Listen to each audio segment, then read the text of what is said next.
क्या मुझे स्टॉक से डायरेक्टली इन्वेस्ट करना चाहिए या फिर मुझे म्यूचुअल फंड से डायरेक्टली इन्वेस्ट करना चाहिए?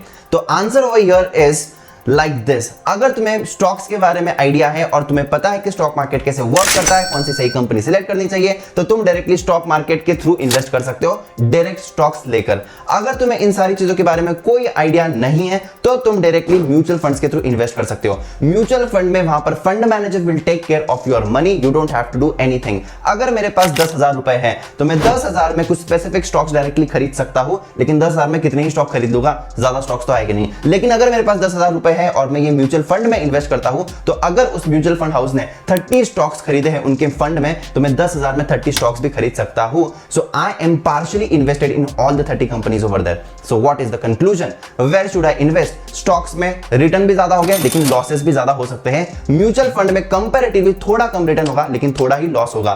तो म्यूचुअल फंड लॉन्ग टर्म के लिए अगर तुम देखोगे तो बहुत ही अमेजिंग रहेगा। और अगर तुम लोगों को कोई भी टेंशन नहीं लेनी है, मुझे सिर्फ पैसा देना है and everything is done by the professional fund manager. Stocks में you have to take your ownership of how your stocks are performing, where you need to book the profits, where you need to book the losses. The answer is with you. I hope that you got the difference between the two. Thank you so much. This is Akhilesh Daga signing off.